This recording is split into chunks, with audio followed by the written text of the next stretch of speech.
आप सभी को याद, प्यार और नमस्ते।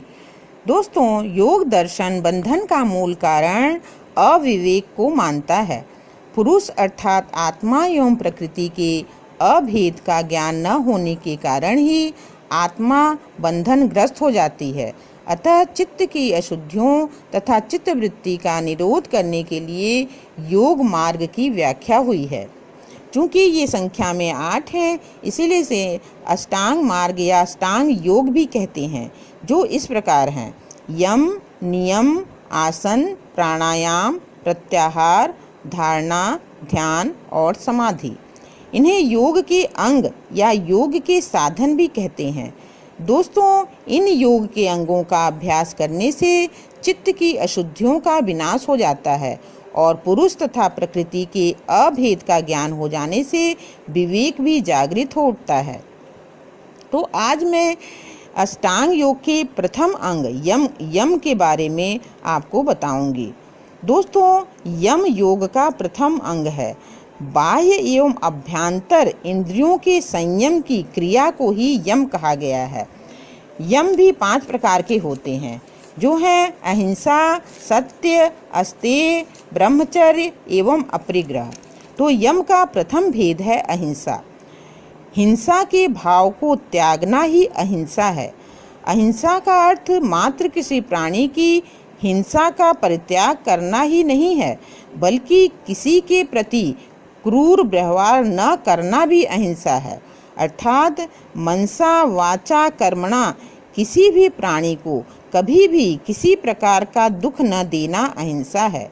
इसके अभ्यास से आपस में प्रेम, सहयोग की भावना का विकास होता है, जो चित्त को शुद्ध करता है और घृणा की भावना का बहिष्कार भी होता है। दूसरा यम है सत्य। सत्य का अर्थ मात्र सत्य बोलना ही नहीं है, बल्कि सत्य के प्रति पूर्ण निष्ठा रखना है। व्यक्ति को ऐसे वचन का प्रयोग करना चाहिए जिससे सभी प्राणियों का हित हो। जिस वचन से किसी भी प्राणी का अहित हो, उसका परित्याग परम आवश्यक है। वास्तव में सत्य मात्र शब्दों में निहित नहीं होता, यह तो हमारी चेतना या आत्मा का गुण है। सत्यमेव जयते, यह नारा तो आपने सुना ही है, जिसका अर्थ है सत्य की सदा जीत होती है। तो हो सकता है सत्य मार्ग पर चलने वाले के मार्ग में रुकावट आ जाए, परंतु अंत में विजय सत्य की ही होती है।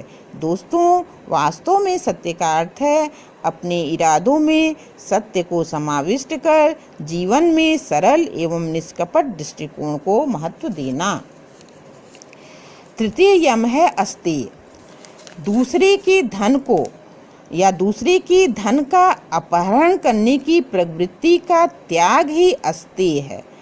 केवल किसी की वस्तु या धन को चुरा लेना ही नहीं, बल्कि किसी के धन, वस्तु एवं विचारों को छीनने की इच्छा या विचार भी मन में आया तो वह चोरी होती है। अर्थात अच्छी वस्तु, कविताएं इत्यादि को चुराने का विचार आना कि यह सब मेरा हो जाना चाहिए, यह भाव आना भी चोरी है। यह ईर्ष्या के भाव को भी जन्म देती है। ऐसा करने वाले की कभी भी उन्नति नहीं होती। अस्तेय ईर्ष्या के भाव को नष्ट करता है तथा चोरी के विचारों पर भी अंकुश लगाता है। दोस्तों, चतुर्थ यम है ब्रह्मचर्य। ब्रह्मचर्य का अर्थ है विषय वासना की ओर झुकाने वाली प्रवृत्ति का परित्याग। जब व्यक्ति अपने अस्तित्व को पहचानकर देह भान से ऊपर उठकर अपने को प्रकाश पुंज मानकर स्वयं को बिल्कुल हल्का अनुभव करते हुए पृथ्वी पर अपना पांव रखता है, तो ब्रह्मचर्य स्वतः ही स्थापित हो जाता है।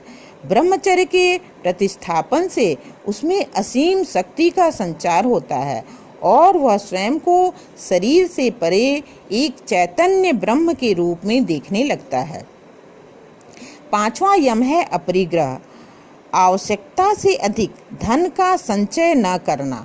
दोस्तों, आपने देखा होगा कि कुछ लोगों में धन संचय की इतनी प्रवृत्ति होती है कि वे धन का उपयोग जरूरतमंद को देना तो दूर, स्वयं पर भी ठीक से नहीं करते और मृत्यु के पश्चात पता चलता है कि उनका तो कई लाखों का या कई करोड़ का बैंक बैलेंस है।